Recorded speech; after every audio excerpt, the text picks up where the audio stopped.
Hey guys, welcome back to my channel the Cantt girl. कैसे हैं आप सब? आई होप आप लोग एकदम अच्छे से होंगे। तो गाइस, आज जो मैं आपके साथ ये वीडियो बनाने जा रही हूँ, आपके साथ शेयर करने जा रही हूँ, वो है दिल की बात। द कैंट गर्ल की दिल की बात, जो बहुत टाइम से मैं चाहती थी कि मैं आप लोगों को बताऊँ। क्योंकि गाइस, बहुत सारे ऐसे मैसेजेस आ रहे थे मुझे कि आप बताएं आप कौन हैं, आप यूट्यूब पे कैसे आए, फैमिली में कौन कौन है। तो ये सारे मैसेजेस मुझे मिल रहे थे कंटिन्यूस, और मैं सबको रिप्लाई भी दे रही थी कि मेरे फैमिली में कौन कौन है। तो मैं जैसे कि सबको बताती हूँ कि मेरी फैमिली में मेरे हस्बैंड हैं, मेरा एक बेटा है, मेरी मॉम है और मेरे भाई हैं।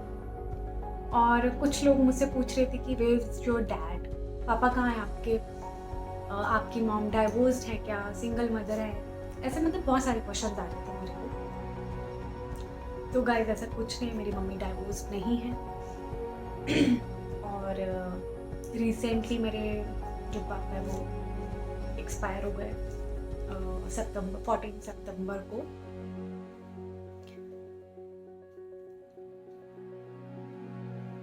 तो तो दिल की बात क्या है जो मैं आपके साथ शेयर करूंगी। तो दिल की बात ये है कि जो चीज़ें हम लोगों के साथ हुई, हम दो बहनें हैं, एक भाई है, मम्मी है, पापा थे।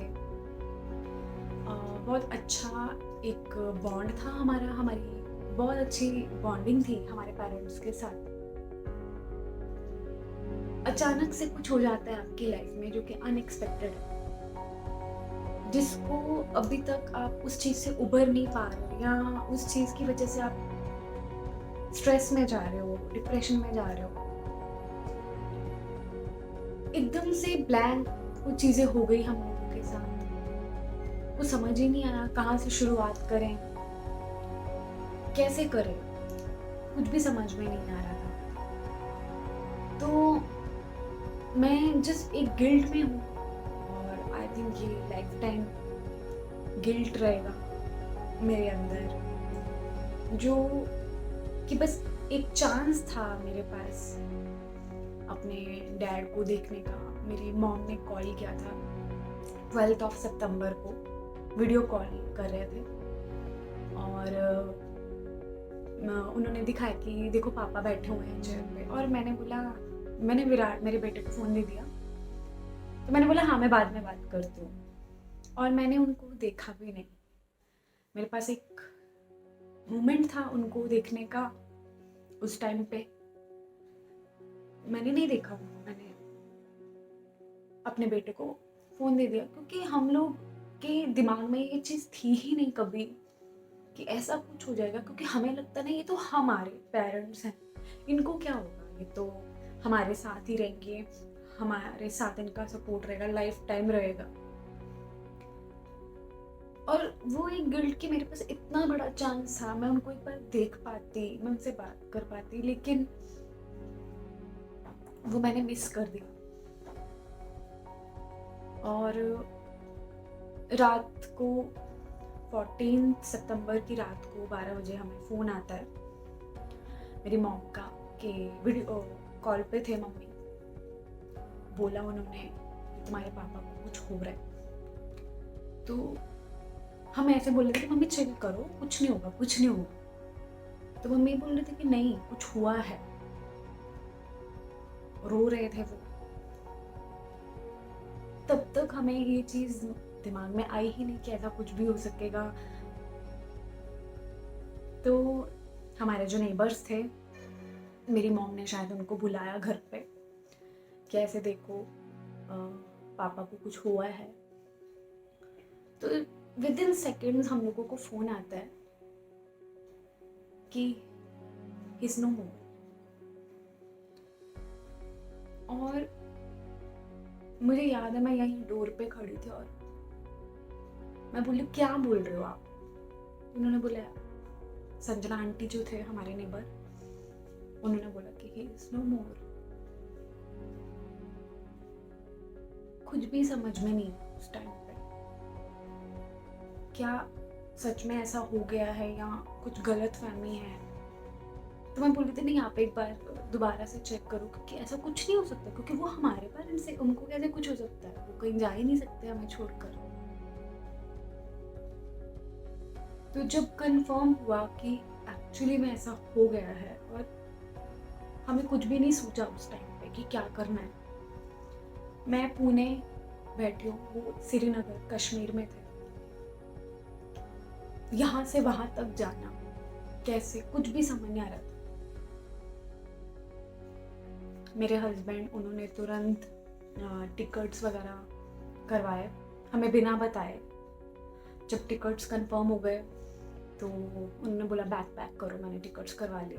वहाँ से मेरी बहन, मेरी मासी, सब लोगों ने टिकट्स करवा लिए और सुबह 6 बजे निकलना था हमें। और मैं मम्मी को कंटिन्यूस कॉल पे थी, क्योंकि मेरी मम्मी के पास कोई भी नहीं था, वो अकेले थे वहाँ पे, नेबर्स थे।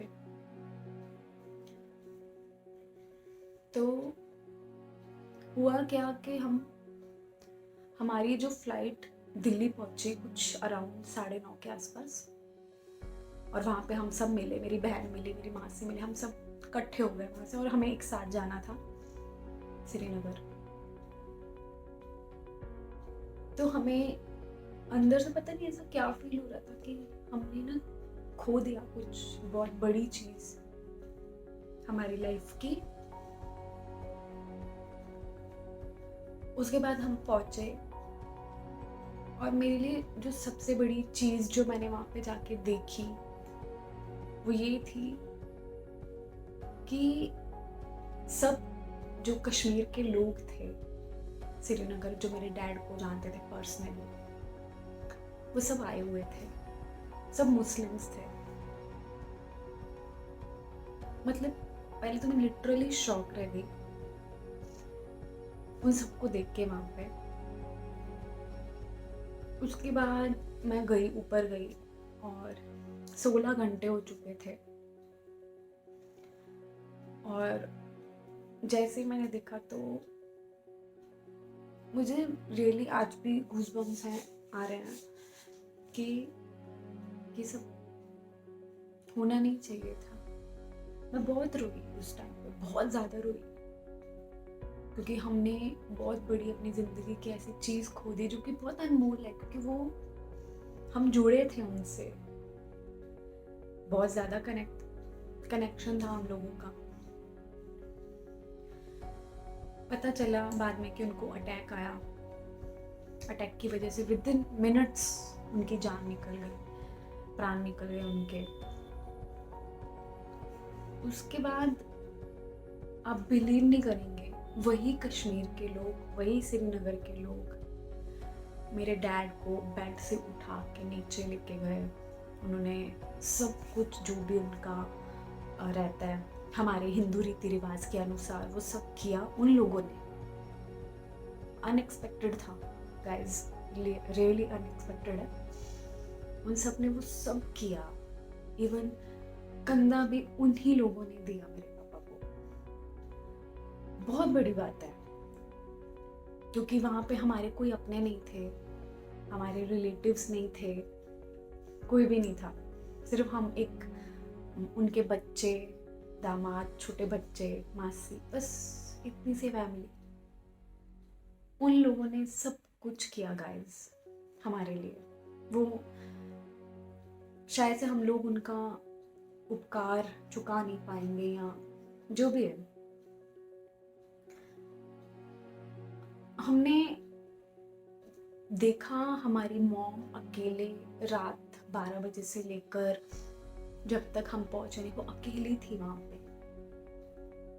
पापा के पास, मतलब डेड बॉडी के पास अकेले थे, कोई भी नहीं था। रात को डेथ हुई थी उनकी, और बस हम लोग फोन पे कांटेक्ट कर रहे थे उनसे, कैसे क्या चल रहा है, क्या है क्या नहीं करके सब कुछ। उसके बाद हम गए वहां पे, उनका अंतिम संस्कार किया, सबने मिलके।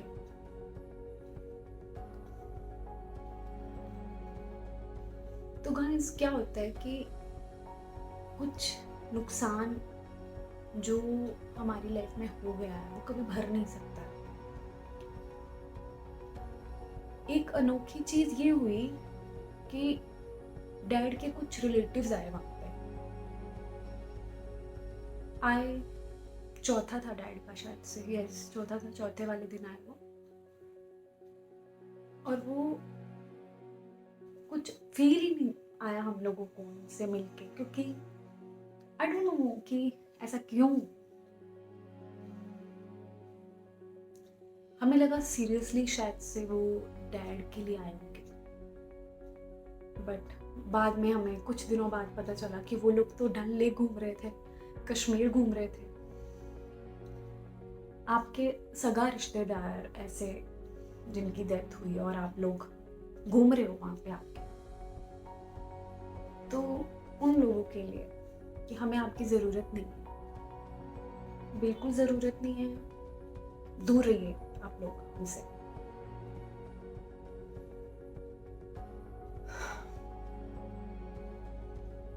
तो शायद मैं आपको वो वर्ड्स एक्सप्रेस नहीं कर पा रही पूरे तरीके से, क्योंकि अभी हमारी मॉम अकेले रह चुके हैं। हम लोग हैं साथ में, मतलब करते अपनी तरफ से कोशिश कि हम उनको अकेले फील ना होने दें, या उनको ऐसा फील ना हो कि वो डैड के बिना है। वो ट्राई करती हैं कि डैड के रिश्तेदारों को कॉल करने के लिए। कुछ तो ऐसे रिश्तेदार हैं, कुछ मैं मेंशन कर रही हूँ, कुछ ऐसे रिश्तेदार हैं जो मेरी मम्मी का फ़ोन भी नहीं उठाते। तो हमें आपकी भी ज़रूरत नहीं है। मेरी मॉम इसलिए फ़ोन करती है कि एक सपोर्ट जो होता है वो मिले, उनको ऐसा कभी फील ना हो कि वो अकेले पड़ चुके हैं। बच्चे हैं, क्या आप लोग इतना भी नहीं कर पाए हम लोगों के लिए? वो लोग सीरियसली इतना भी नहीं कर पाए। मेरे डैड को गए आज 3 महीने से ज़्यादा हो गए। कौन से रिश्तेदार ने हमें पूछा, कौन से रिश्तेदारों ने एक्चुअली में हमारा दर्द बांटा, वो हमें भी मालूम है और उन लोगों को भी मालूम है। फिर हम लोगों ने डिसाइड किया कि डैड का जो वरीना रहता है वो लोग हम करेंगे। ऑलरेडी मैंने कुछ वीडियोस में उनका डाला भी था, मैंने आपके साथ शेयर भी किया था। आप बिलीव नहीं करेंगे कि एक सिंगल बंदा नहीं आया डैड के लिए। तो हम लोगों को ये बात बहुत, मुझे स्पेशली बहुत बुरी लगी बात ये वाली, कि जो मेरे डैड के लिए नहीं आया वो हमारे लिए कल को काम ही नहीं आएगा। और खैर मैं अच्छी फैमिली में हूँ, मेरी सिस्टर एक अच्छी फैमिली में है, हम अच्छी फैमिली में हैं। अभी हमें ज़रूरत ही नहीं किसी की भी। मेरे पास अभी मेरी यूट्यूब फैमिली है, भगवान की दया से सब बहुत प्यार करते हैं, बहुत प्यार देते हैं मुझे, पर्सनली मैसेजेस करते हैं।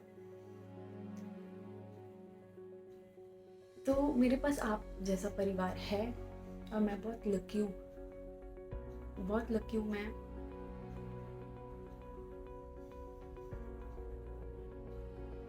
बस आप लोगों को सिर्फ एक छोटी सी बात ये बताऊंगी कि वो लोग बहुत ही खुशकिस्मत हैं जिनके पास मम्मी डैडी दोनों होते हैं। और अगर नहीं हैं मेरे तो डैड, तो रिश्तेदार बातें करते हैं। डैड के जाने के बाद देखो यूट्यूब चला रही है, मैं यूट्यूब इसलिए चला रही हूँ कि मैं जिस स्ट्रेस में थी डैड की वजह से वो शायद कम हो जाए, या मैं उनको ज़्यादा मिस ना करूँ। वो जहाँ भी रहे वो अच्छे से हो। लेकिन आप जैसे रिश्तेदार जीने नहीं देते, ऐसे रिश्तेदार लिटरली जीने नहीं देते हैं। आपकी जो सोच है वो बहुत ही ज़्यादा छोटी है। और अगर मैं यूट्यूब चला रही हूँ ना, तो मेरे इन लॉज भी हैं, सास ससुर, कभी रोका नहीं उन्होंने मुझे, किसी चीज़ के लिए नहीं रोका। मेरे हस्बैंड है, कभी रोका नहीं। आप जो मेरे पापा के नहीं हो सके उन रिश्तेदारों की बात कर रही हूँ, जो मेरे डैड के नहीं थे ना, वो हमारे भी कुछ नहीं है।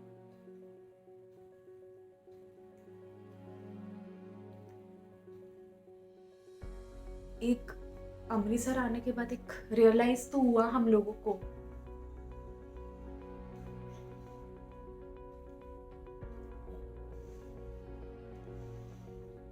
तो गाइज मैं हमेशा प्रेयर करूँगी आप लोगों के लिए कि आपके मॉम डैड जहाँ भी रहे खुश रहे, आपके साथ रहे, हमेशा उस चीज़ का ध्यान रखें। कुछ भी हो सकता है ज़िंदगी में, माँ बाप का होना बहुत ज़रूरी है लाइफ में। चाहे जैसे भी हो, अच्छे हैं, डांटते हैं, मारते हैं, उनका होना बहुत इम्पोर्टेंट है। तो गाइज मैं ऐसे ही आप लोगों को अपने दिल की बात शेयर कर ली, लाइक पता नहीं मन किया तो शेयर की मैंने आपके साथ।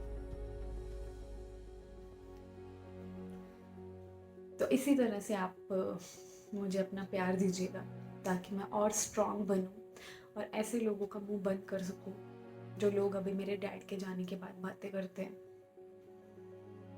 तो मिलेंगे हम आपको नेक्स्ट वीडियो में। Good bye.